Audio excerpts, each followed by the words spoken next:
Welcome back, Elite Educators. Thanks for joining me for today's version of Video Visions. We're going to look at Domain 3D, which is questioning and discussion techniques.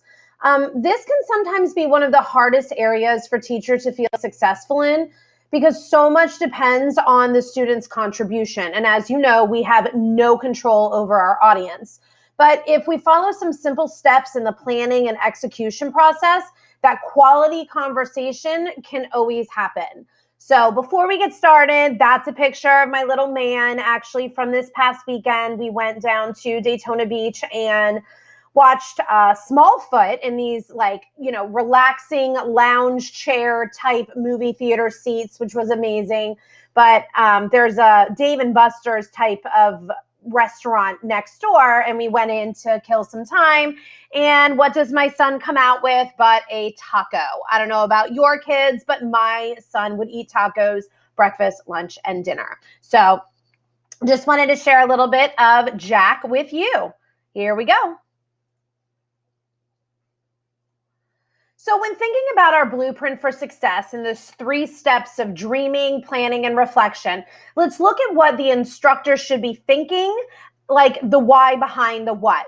So when we're focusing in on 3D, we really want to make sure that the instructor is using a variety of questions or prompts to challenge those students and to promote that high-level thinking and discourse. Discourse is just simply conversation. We want to make sure that as us, the teacher, we step aside when appropriate in order to let those students lead the discussion. This also looks like, where students are formulating questions, they're initiating new topics, they're making contributions, they're connecting prior learning and talking about how their current learning can be applied in the future. This kind of looks like a situation where all participate in discussions and are engaged. So let's talk about our dream. And I know that some of these visuals might be a little hard to see, but they're all available, remember, on my Google Slide under the Video Visions tab, so you can modify them. I totally suggest printing out some questioning stems and keeping them at your computer while teaching and when planning your lesson. We have all these great ideas of where we could insert questions when we're going through it, but then something happens. A student asks a question or something happens to our Blackboard or something like that kind of throws us off our game. So it's really great if you have those questioning prompts and then those sentence starters right there for you, and you know exactly where in your live lesson slide set would be a good time to use them.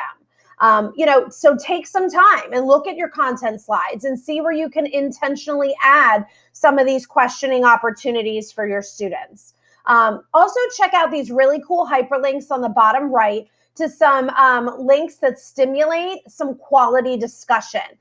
Please, if you're interested in any other ideas to get your kids engaged in conversation, please reach out for support.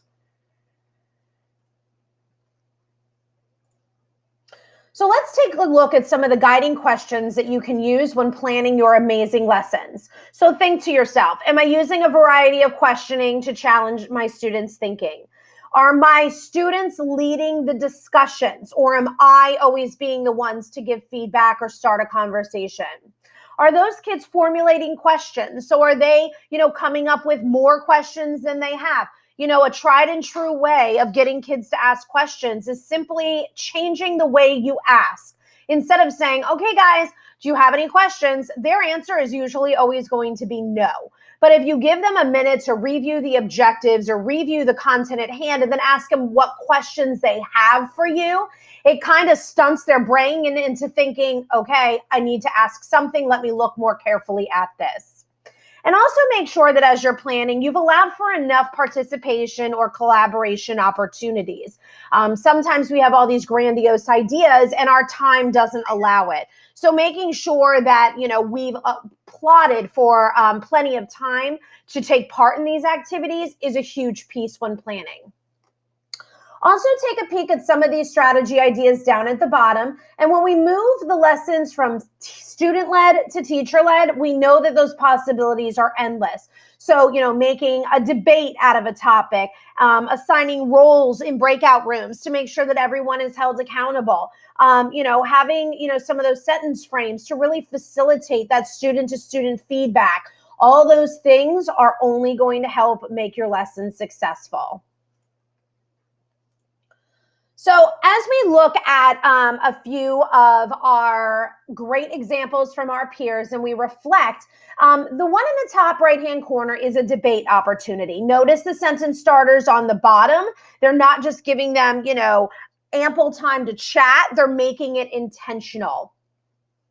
These sentence starters on the top right really make sure that the conversation continues to move. And what I really like about this is how it hones in on, inviting quiet students to participate. How do I get those kids to kind of, blend in on Blackboard to actually contribute?